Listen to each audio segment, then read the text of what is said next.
It's so great to be with you today, Marianne. I can't believe after all these years, I think back to Providence Leadership Formation and when we were working together at the Ministry Leadership Center. I mean, how long ago is that? Yeah. We've been on this formation journey for a long, long time. And when you were first with Providence, you Right. were one of our very first members of our very first ministry leadership formation program. I remember that. And we're talking now over 20 years ago. Yeah, So we've been talking about formation and learning what is formation. I'm going to say for the past 20, 25 years or so. absolutely. And I think working together at the Ministry Leadership Center really solidified a sense of what is formation, what is important about formation, especially for our executive leaders and for the continuation of the ministry. I agree completely. And so much has happened in formation if you think about it, in those 2 decades since we Yeah. began. Yeah. I mean, we were one of the first initiatives in formation.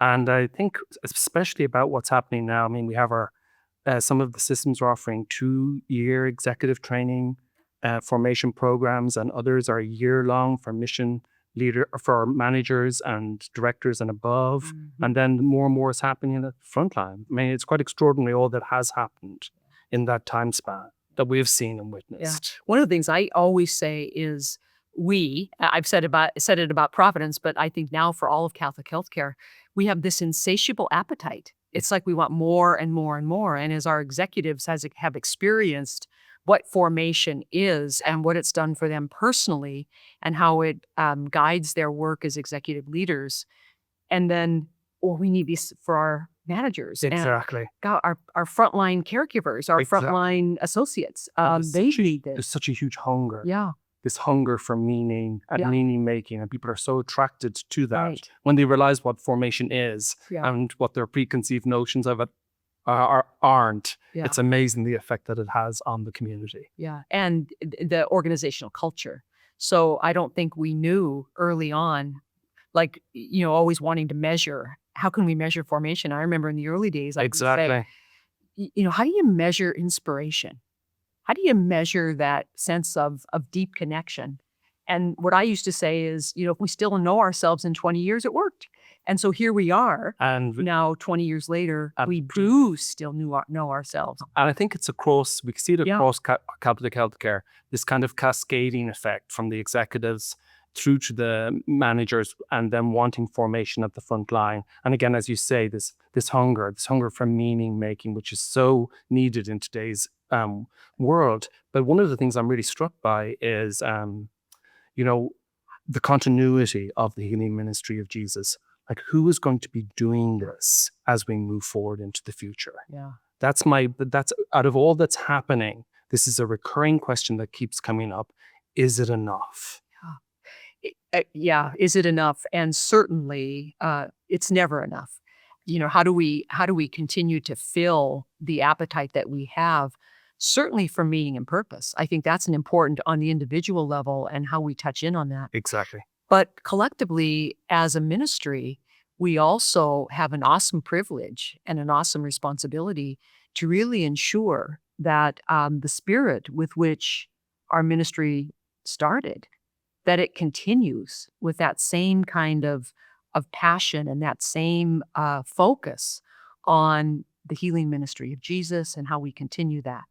And so all of this is how do we develop the level of expertise and competency and confidence to be able to engage certainly our leaders, but at every level in the organization. What we're about here is more than your individual job, although that's very, very important. But we have a responsibility to our communities to be able to continue this ministry. And the question that keeps coming up, at least from where I'm positioned nationally, is who are going to be the people who are going to be doing. Who's going to do this? Yes, who's going to form basically what traditionally is called formators? Right. Who are going to be the formers of the future, and how are they being trained? Yeah. And that's the question that keeps coming up at the moment. So I think as we continue to respond to the desire, and I'll say maybe even more importantly, the need for formation, we need to continually ask ourselves, who's actually going to do it? of course, you and I have been at this for a while, and we can always learn more and get better and smarter and more able to lead formation. But we also want to provide not just resources, but also the development of the ability to lead formation larger than just the few of us who have been doing it over the years. Exactly. And the three areas that we've landed on in that conversation, Right. three specific areas of the three specific competencies that we've landed on is how do we look at Christian anthropology and theology Mhm. for future formation leaders?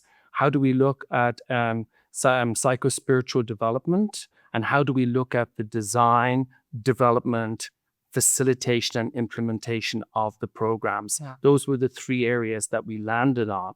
Um, and I think, to break those open a little bit further might be interesting. So when we talk about the theological foundation upon which formation really is grounded, so again, that whole piece of finding meaning and purpose and how am I being called and all of that is important, but it flows out of the tradition upon which we've been built. Right.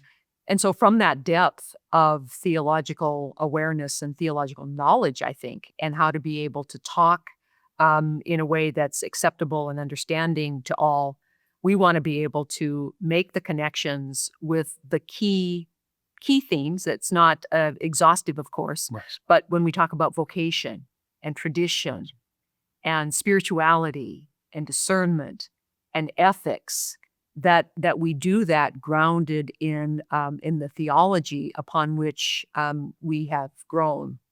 And so how do we use theology? How do we use this knowledge base information and bring it to that sense of a lived reality so that theology doesn't just become an academic endeavor, but it's actually infused into the very essence of who we are. Beautifully articulated. And I read that actually segues beautiful into the second Yeah. competency around psycho Mhm. spiritual development. Because I don't think we can underestimate the degree to which someone who's actually doing this work, being a formator or a formation leader, how much self-awareness is required of them. Because we're really asking a group to trust us on a Mhm. journey that Mhm. for many people, I Yeah. mean, how many executives sometimes come into formation with all sorts of preconceived ideas and are trusting us to actually take them on a journey of self-discovery. And the degree of self-awareness, I think, that's needed there's some components that I sometimes see maybe missing in contemporary formation. The first is how do we cultivate our own interior resources, our own spirituality? And that's something that we're going to put a great deal of emphasis on.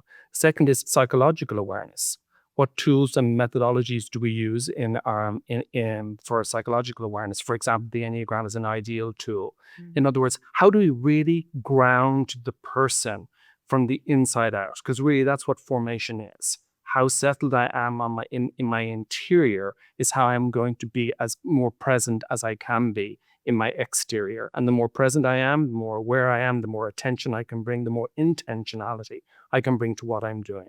Absolutely. Yes. So here we are. We've got this foundation upon which we're built.